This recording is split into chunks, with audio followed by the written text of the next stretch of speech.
வணக்கம். வெற்றிவேல் முருகனுக்கு அரோகரா, வீரவேல் முருகனுக்கு அரோகரா, ஞானவேல் முருகனுக்கு அரோகரா, வல்லக்கோட்டை முருகனுக்கு அரோகரா.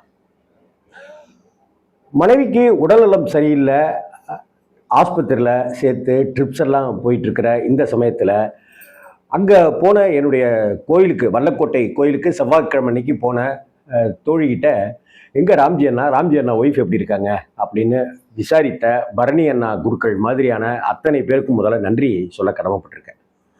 அதே சமயத்தில் நாளைக்கு கோயிலுக்கெலாம் ஒன்றும் போக வேண்டாம் அப்படின்னு சொன்னப்ப, இல்லைங்க முருகன்கிட்ட போய் உண்டா இல்லையா என்னைய நினச்சிட்டு இருக்க அப்படின்னு சண்டை போடணுங்க அப்படின்னு சுவாதீனம் இல்லாத ஒரு குரலில், லேசான குரலில் கிருத்தியா சொல்ல, நானும் கிருத்தியாவும் காலையில் வழக்கமாக போகிற நேரத்தை விட அங்கே போய் தரிசனம் பண்ணோம் வல்லக்கோட்டை முருகன் கோவிலில். அதே போல் வழக்கமாக அங்கே போய் குளிச்சுட்டு இந்திர தீர்த்த குளத்தில், வஜ்ர தீர்த்த குளத்தில் குளிச்சுட்டு நாங்கள் தரிசனம் பண்ணுவோம். ஆனால் கிருத்தியாவுக்கு உடல்நலம் சரியில்லை அப்படிங்கிறதுனால வீட்டிலையே வெந்நீரில் அவளை குளிக்க வச்சுட்டு கோயிலுக்கு போகலாம் அப்படின்னு சொல்லிட்டு போனோம். அந்த வண்டி ஓட்டிகிட்டு போன சமயம் கூட ரொம்ப ஜாக்கிரதையாக மெதுவாக பார்த்து தான் வண்டி ஓட்டிகிட்டு போயிட்டு இருந்தேன். அங்கே போய் சன்னதியில் நின்று தரிசனம் பண்ணும்போது அழுகையே முட்டிகிட்டு வந்துருச்சு. ஒவ்வொரு தடவையும் அழுக வரும். நம்ம பெற்றவங்ககிட்டையும் கடவுள்கிட்டையும் தான் நாம் ஒரு குழந்தையாகவே மாறிடுவோம். அப்படி ஒவ்வொரு தருணத்துலேயும் நான் எந்த கடவுள் சன்னதியில் போய் நின்னாலும் நான் அங்கே குழந்தையாயிட்ட ஒரு உணர்வு எனக்கு ஏற்படும். எங்கள் அப்பா அம்மா உயிரோடு இருந்த வரைக்கும் அப்படி தான் நான் இருந்தேன். எங்கள் அப்பா அம்மா பக்கத்தில் இருந்துட்டால நான் ஒரு குழந்தையாயிடுவேன். இன்னைக்கு கையறு நிலையில் அப்பாவும் இல்லாமல் அம்மாவும் இல்லாமல் குருநாதர் பாலகுமாரன் சாரும் இல்லை அப்படின்ற ஒரு வருத்தத்தோடு நான் வல்லக்கோட்டை முருகன் கோவிலில் எப்போதும் போல் நிற்கிற மாதிரியே இன்றைக்கும் நின்னேன். ஆனால் அழுகை கரகரன்னு வர ஆரம்பிச்சிச்சு. அப்போ வெற்றிவேல் முருகனுக்கு அரோகரா அப்படின்னு ஒரு குரல் கேட்டுது. அந்த குரல் ஒரு மழலை குரல், ஒரு குழந்தையோட குரல், செல்லியம்மன் அப்படிங்கிற ஒரு சிறுமியோட குரல். அந்த குரல் என்னை ரொம்பவே ஈர்த்துச்சு. அந்த குழந்தைகிட்ட பொதுவாகவே பேசிடணும்னு ஆசைப்படுவேன், எந்த குழந்தையாக இருந்தாலுமே. இந்த குழந்தைகிட்ட பேசின உடனே கடன்னு அந்த குழந்தை பாடினதை தான் பார்க்க போகிறீங்க.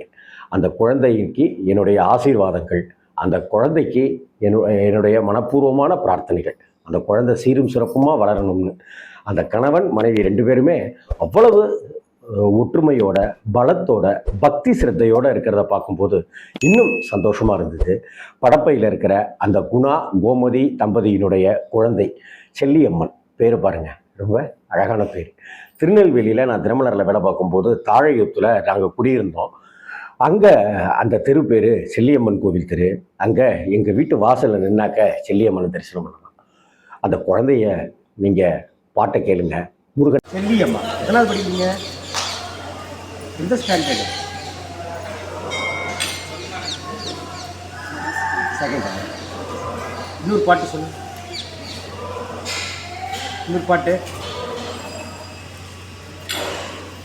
வெற்றிவேல் முருகனுக்கு சொல்லு. வெற்றிவேல் முருகனுக்கு அரோகரா சொன்னீங்களா? சொல்லுங்க.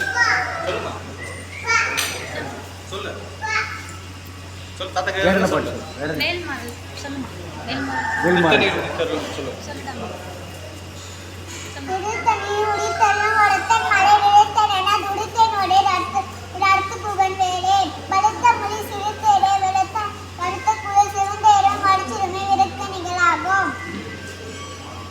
சூப்பர். யார் சொல்லி கொடுத்தாரா? சொல்லு. அப்பா மனசுல சொல்லு.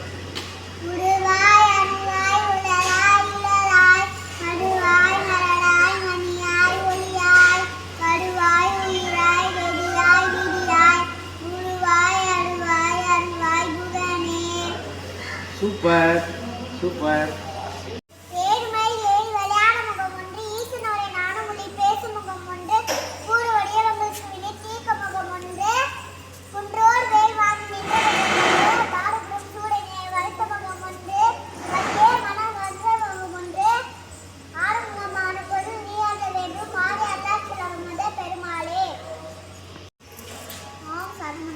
ஓம் சரவண பவன்.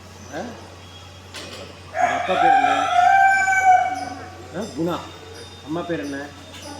கோமதி. உங்கள் பேர் செல்வியம். இது எல்லோரும் செல்லி செல்லின்னு சொல்லுவாங்க. ஸ்கூல்லையெல்லாம் பாடுவீங்க, கோயில் வந்தால் பாடிடுவீங்க. கோயில் எல்லா கோயிலையும் பாடிடுவீங்க. டாக்டர் சமத்து. வாழ்க வாழ்க. வெற்றிவேல் முருகனுக்கு என்ன சொல்லணும்? நல்லா சொல்லுங்க சத்தமாக. வெற்றிவேல் முருகனுக்கு, இருவேல் முருகனுக்கு, ஞானவேல் முருகனுக்கு, வல்லக்கோட்டை முருகனுக்கு அரோகர்.